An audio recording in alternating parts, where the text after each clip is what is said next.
as long as there are zeros and ones, and middleware interprets them into commands and functions, hacks are unstoppable. And cybersecurity will always be an illusion. People must understand cybersecurity is not a goal.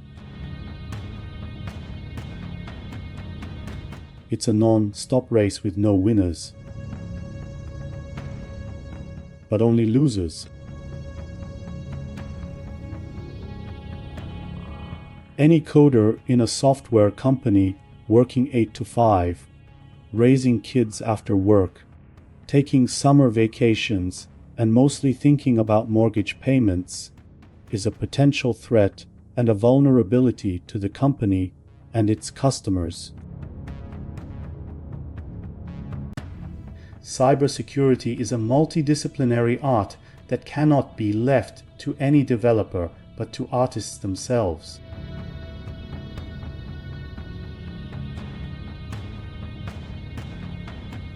And you cannot buy an artist, only their artworks. That's why multi-billion-dollar companies get hacked all the time. They lack understanding and respect for the art and the artist. They think they can buy security, but all they get is a grand illusion. In this episode, I'll explain how multiple banks fell into this very same illusion at the same time. They were extremely lucky that the hacker on the other end was a credible guy open to dialogue. This is Marcus Frex, and welcome to Switchborn.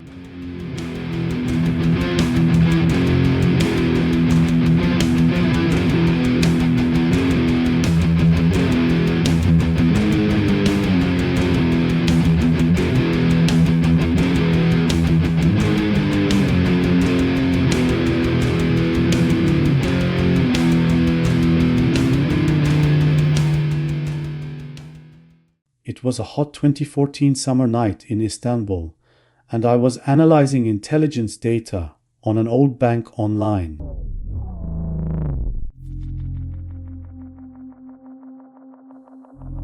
Let's call it Rich Bank.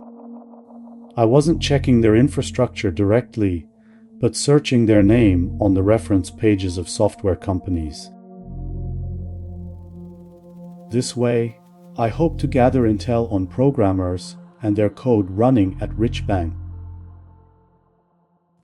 In about half an hour, I found a company developing back-office software for Rich Bank. Let's call it PCTT. In another half hour, I found a proud developer. Let's name him Mike, working for PCTT, sharing useless social messages all day on LinkedIn.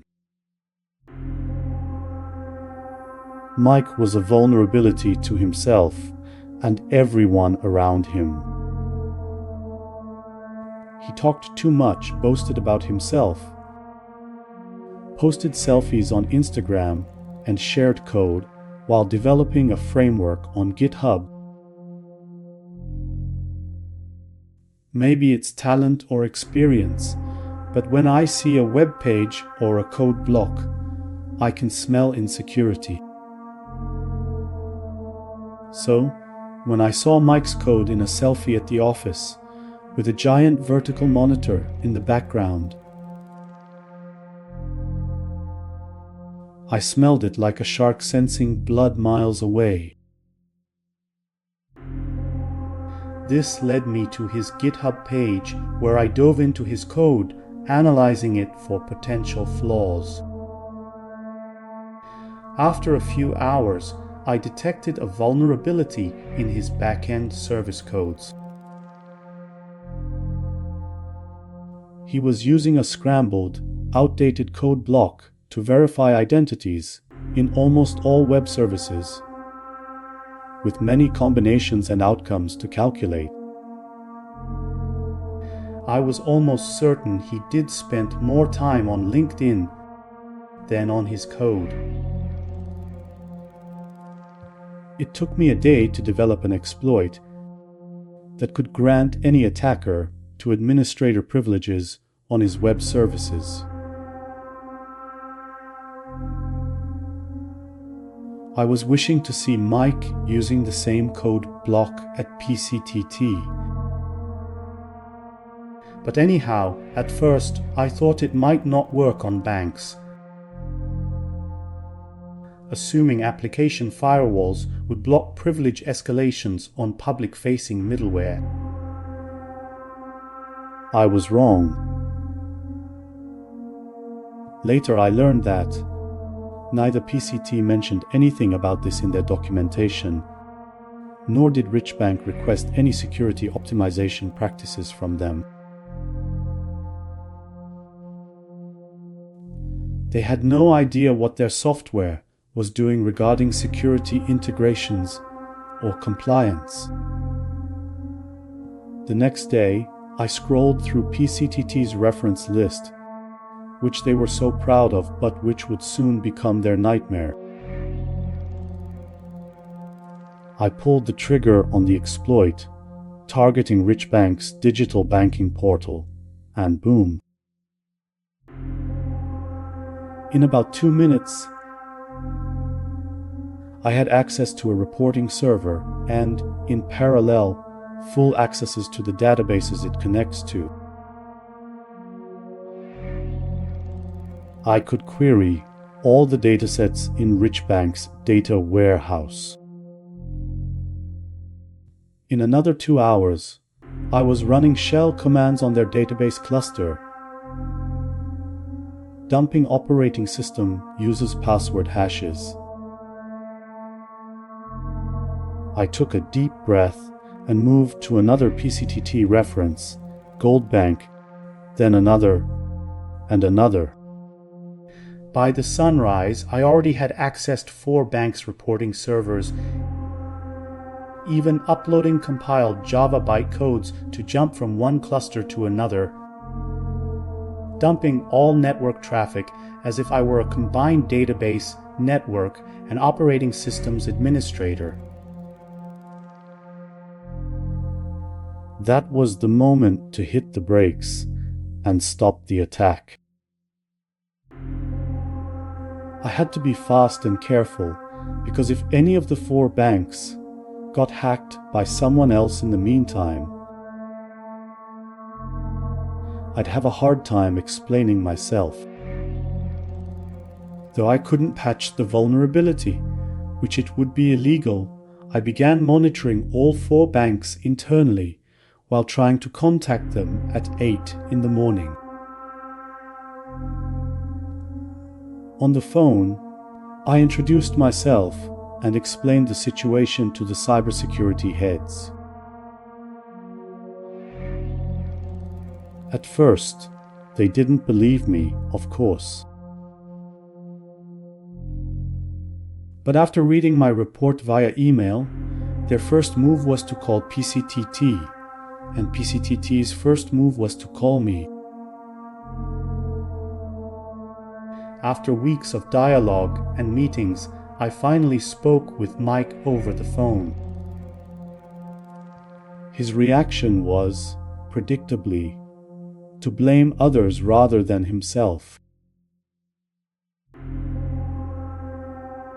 Software companies which full of Mikes will always lag behind hackers who analyze code blocks for hours that were written in minutes.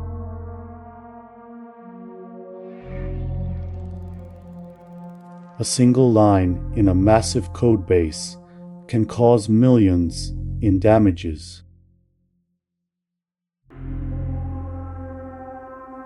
Software development is a serious job that cannot be left to Mikes alone. All software companies handling critical infrastructure should face strict regulations. as should hardware manufacturers too. The aftermath?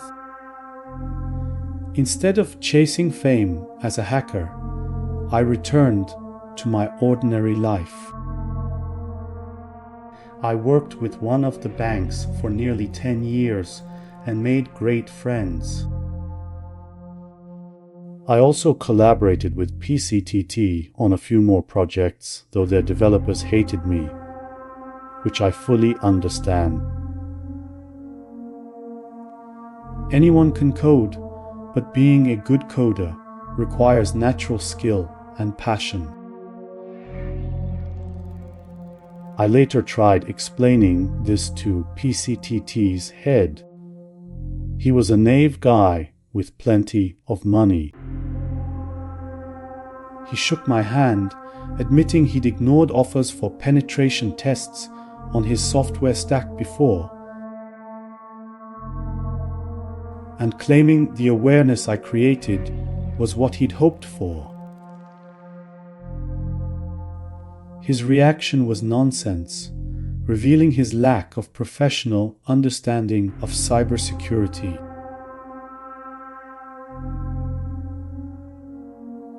I told him it could have cost far more, with detailed examples. He nodded, but after a few more projects, I never heard from him again.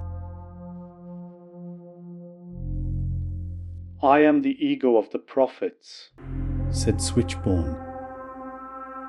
I make them speak, and I become the victim.